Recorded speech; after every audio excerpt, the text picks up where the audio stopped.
3 de febrero, cuarta semana del tiempo ordinario. Hoy, para muchos países, la conmemoración es una memoria, pero para un país que yo amo, que yo quiero demasiado, para ese país es gran solemnidad, porque es la solemnidad, así se llama, de la patrona principal de Honduras, del pueblo catracho, Nuestra Señora, la Virgen de Suyapa. Una imagen preciosa, 6,5 centímetros, o sea, me cae en la palma de la mano la Virgencita de Suyapa. Año 1747, ahí en la aldea de Suyapa, lo que no sé si sea lenca el idioma, Coyuapa, o sea, lo que significa agua de coco, así se llamaba la aldea, había una familia, la familia Colindres. 2 niños de esa familia salían a trabajar todos los días, pero trabajaban en un lugar muy retirado. Cuando iban de regreso para la aldea, sucede que les cogió la noche. Entonces ellos van a tener que dormir a la intemperie. Alejandro, que era el mayor de estos 2 niños, jovencitos, unos 12 años más o menos, cuando estaba durmiendo sentía que algo le molestaba. Él pensaba que era una piedrita, un palito, lo cogía y ¡pum!, lo lanzaba. Otra vez sentía la misma molestia, cogía el palito a la piedrita, ¡pum!, la lanzaba. Ya la tercera vez él dijo, acá sucede algo. Entonces cogió ese palito piedrita, por la oscuridad no tenía claridad qué era, y lo metió en su mochila, en su maleta, donde llevan el fiambre y todas estas cosas. Cuando llega a su casa el otro día y desempaca la maleta, se encontró con ese palito, donde estaba la Inmaculada Concepción tallada. Por eso no se habla tanto de una aparición, no, es un hallazgo, que alguien tuvo que esculpir, que alguien tuvo que tallar la Virgencita, claro. Los historiadores afirman, dicen que seguramente era una zona por donde pasaban soldados, que un soldado era su amuleto, la talló, la pintó y eso es lo que se va a encontrar el niño. Bueno, ahí donde la familia Colindres le hicieron un altarcito y ahí entonces la gente comenzó a venerar a la imagen de la Inmaculada. Pero al poco tiempo, los que se acercaban a la Virgencita, grandes milagros, muchas gracias, grandes bendiciones comenzaron a recibir. Y comenzó entonces esa gran devoción a la Virgen de Suyapa, donde para esta fecha son cientos de miles de personas, algunos dicen que incluso millones, que pasa 1 millón de personas que durante el novenario van a visitarla a esa gran basílica, la Basílica de Suyapa. Bueno, estaba el altarcito, luego se hizo una ermita que todavía está en pie la ermita, y a mediados del siglo pasado se hizo la Basílica Menor de Nuestra Señora de Suyapa, que durante mucho tiempo fue el templo más grande de toda Centroamérica. Pues después de que fue inaugurada la nueva catedral de Managua, ahí pues es el más grande, pero el segundo, la Basílica Nuestra Señora de Suyapa. Vamos a escuchar las lecturas de hoy, la primera tomada de la carta a los Hebreos, capítulo 11, versículos del 32 al 40. Dice la carta a los Hebreos: ¿para qué seguir? No me da tiempo de referir la historia de Gedeón, Barak, Sansón, Jefté, David, Samuel y los profetas. Estos por fe conquistaron reinos, administraron justicia, vieron promesas cumplidas, cerraron fauces de leones, apagaron hogueras voraces, esquivaron el filo de la espada, se curaron de enfermedades, fueron valientes en la guerra, rechazaron ejércitos extranjeros. Hubo mujeres que recobraron resucitados a sus muertos, pero otros fueron torturados hasta la muerte, rechazando el rescate para obtener una resurrección mejor. Otros pasaron por la prueba de las burlas y de los azotes, de las cadenas y la cárcel. Los apedrearon, los aserraron, murieron a espada, rodaron por el mundo vestidos con pieles de ovejas y de cabra, faltos de todo, oprimidos, maltratados. El mundo no era digno de ellos. Vagabundos por desiertos y montañas, por grutas y cavernas de la tierra. Y todos estos, aun acreditados por su fe, no consiguieron lo prometido, porque Dios tenía preparado algo mejor a favor nuestro, para que ellos no llegaran sin nosotros a la perfección. Palabra de Dios, te alabamos, Señor. Recordemos lo que antecede este texto, lo que leíamos el sábado pasado. El autor, el hagiógrafo, el escritor sagrado de la carta, está diciendo, antes de Moisés ya existía la fe, porque para los hebreos para muchos fariseos, para muchos levitas, la manera de nosotros alcanzar la salvación es mediante el cumplimiento de la norma. Y entonces el escritor sagrado dice, no, pero es que antes de la norma ya existía la fe. Antes de Moisés, porque los preceptos llegan por medio de Moisés. Y entonces antes de Moisés la gente cómo se santificaba, la gente cómo se salvaba. Abraham es el modelo de fe y no conoció la norma, no conoció la ley, porque es la fe, no es la norma. Por encima de la norma siempre tiene que estar la fe, el creer, nuestra adhesión a nuestro Señor Jesucristo. Por eso hoy comienza la carta diciendo, les podría hablar de Gedeón, de David, de los profetas, de tantos otros que tuvieron una vida en fe, más allá del cumplimiento de los preceptos y del cumplimiento de las normas. ¿Y a todo esto dónde nos va a llevar? A tener la centralidad en la persona de Cristo. A Cristo también le van a preguntar por la norma. ¿Cuál de los mandamientos es el más importante? Y Él va a resumir todos en unos, en el amor.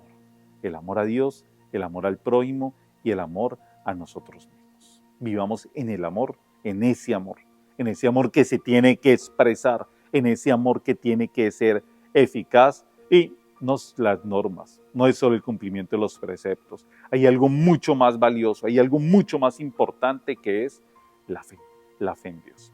El Evangelio, un Evangelio algo extenso, tomado del Evangelio según San Marcos, capítulo 5, versículos del 1 al 20. En aquel tiempo, Jesús y sus discípulos llegaron a la otra orilla del mar, a la región de los Gerasenos. Apenas desembarcó, le salió al encuentro de entre los sepulcros un hombre poseído de espíritu inmundo.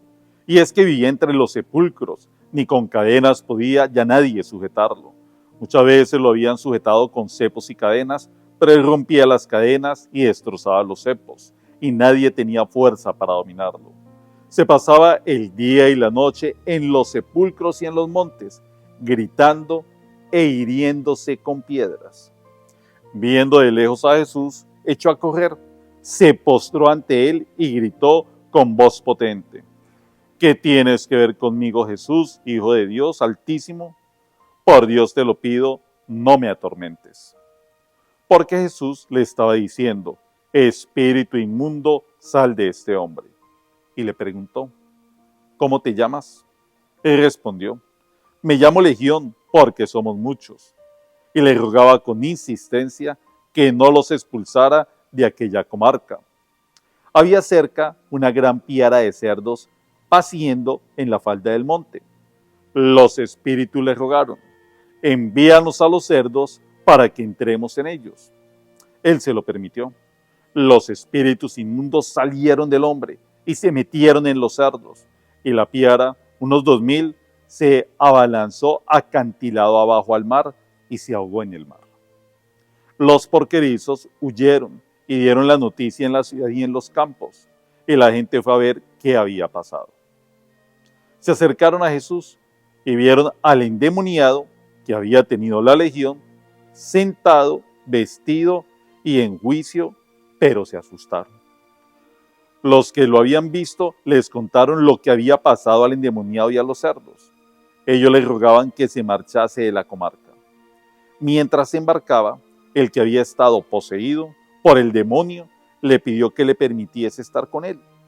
Pero él no se lo permitió, sino que le dijo: vete a casa con los tuyos y anúnciales que el Señor ha hecho contigo y que ha tenido gran misericordia para ti. El hombre se marchó y empezó a proclamar por la Decápolis lo que Jesús había hecho con él. Todos se admiraban. Palabra del Señor, gloria a ti, Señor Jesús. Hoy encontramos al Maestro, a Jesús, en zona de paganos, en zona de gentiles, en zona de no judíos, en esta región. Por eso es que cuidan cerdos. Los judíos nunca iban a cuidar cerdos. Y Él está en esta zona de paganos. Es que la acción de Jesús, eso es lo que significa catolicidad. Es universal, es para absolutamente todos. Él no excluye, Él no margina, Él acepta a todos. Incluso acá, en este momento de la historia de Jesús, los judíos no se la llevan bien con los paganos. Y acá el Señor se va a acercar al pagano, comenzó a hacerle el exorcismo al pagano. Entonces está en esta zona de paganos y el demonio lo reconoce. El demonio lo reconoce y se acerca. Aquí hay un detalle interesante que nos dice que lo que sucedía a este hombre se la pasaba gritando y haciéndose daño, autodestruyéndose, se golpeaba. Eso hace el mal en nuestra vida. Eso hace el pecado en nuestra vida. El mal, cuando le abrimos la puerta al demonio, nos autodestruye. El pecado comienza a hacernos daños a nosotros mismos. Llega el momento del exorcismo. O sea, ese hombre se está lesionando, reconoce a Jesús. ¿Qué quiere de nosotros? ¿Qué quiere de nosotros? Y bueno, los que de pronto, yo nunca he tenido la oportunidad de ver un exorcismo, pero sé que en el ritual de exorcismo lo primero que hace el exorcista es preguntarle por el nombre para comenzar ahí el rito. Le pregunta el nombre no al endemoniado, sino al demonio que tenía poseído. Y este endemoniado dice, es una legión porque somos muchos. Una legión porque somos muchos. Muy cerca estaba una piara de cerdos. Incluso los demonios reconocen el poderío y el señorío de Jesucristo, porque le piden casi que el favor, le suplican, no acabes con nosotros, mándanos a la piara de cerdos.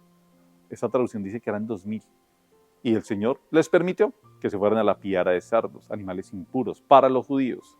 Inmediatamente los espíritus inmundos llegan a los cerdos, los cerditos se van a ir al acantilado. Nos dice que se fueron al fondo del mar. Todo esto tiene una simbología, todo esto tiene un signo. Y es que para los judíos, en el fondo del mar habita el Leviatán, que es el origen de todo mal. Por eso es que los judíos no tienen tradición marítima. Ellos le tenían temor, pavor a las aguas, porque en el inframundo, en el fondo, es el hogar del mar. Eso significa ser pescador de hombres. O sea, rescatar a los pescaditos, sacar a los pescaditos del mar. Ser pescador de hombres es rescatarlos del mal. Cuando Jesús camina sobre las aguas, porque todos quedaron asombrados, porque está demostrando que Él tiene el poder y Cristo lo tiene, el poder sobre el mar. Pero ¿quién es este que hasta las aguas y los vientos le obedecen? Por eso cuando llegaron al otro lado, muchos decían que actuaba con el poder de Belcebú. Bueno, entonces los cerditos se van al fondo del mar. Y allá en el fondo del mar, la gente pues comenzó a correr el chisme, ¿no? Y entonces fueron a ver qué había pasado y qué le van a decir al Señor. Que se fuera, que se fuera. Hay gente que vive feliz en su realidad de pecado. Hay gente que se acostumbra a autolesionarse, a hacerse daño, a convivir con el mal, con el demonio. Este hombre lo encontraron, el que antes se autolesionaba y se hacía daño, lo encontraron sentado, tranquilo, calmado y vestido. O sea, antes debía estar desnudo y vestido. Eso es lo que hace Cristo en nuestra vida. Y este hombre le dice al maestro que él quería seguirlo. El apostolado no es para todo el mundo, el discipulado sí, pero el apostolado no. Él llama a los que él quiere. Entonces, ¿qué le va a pedir a este hombre? Vete con los tuyos, vete a tu familia, porque ahí tiene que comenzar la evangelización. Yo no puedo pretender ir a evangelizar mucha gente si no he comenzado por mi familia. ¿Cómo estamos evangelizando en nuestros hogares? Pidámosle al Señor, por intercesión de la Virgencita de Suyapa, la patrona de Honduras, que nosotros podamos ser, primero, nuestra fe centrada en Cristo, como nos dice la primera lectura, que tener conciencia que sobre preceptos y normas está la persona de Cristo. Lo decía Pío X, instaurarium en Cristo, todas las cosas instauradas en Él. Y también que Él nos ayude a eliminar el pecado en nuestra vida, a sacar el mal, porque ese mal nos hace daño y nosotros, eliminando el mal, podamos ser esos evangelizadores que comienza esa acción apostólica en nuestros hogares, en nuestras familias. Gloria al Padre, al Hijo y al Espíritu Santo, como en un principio, ahora y siempre, por los siglos de los siglos. Amén. Nos vemos mañana por este mismo canal, para la reflexión del Evangelio de pasado mañana. Bendiciones para todos. Chao.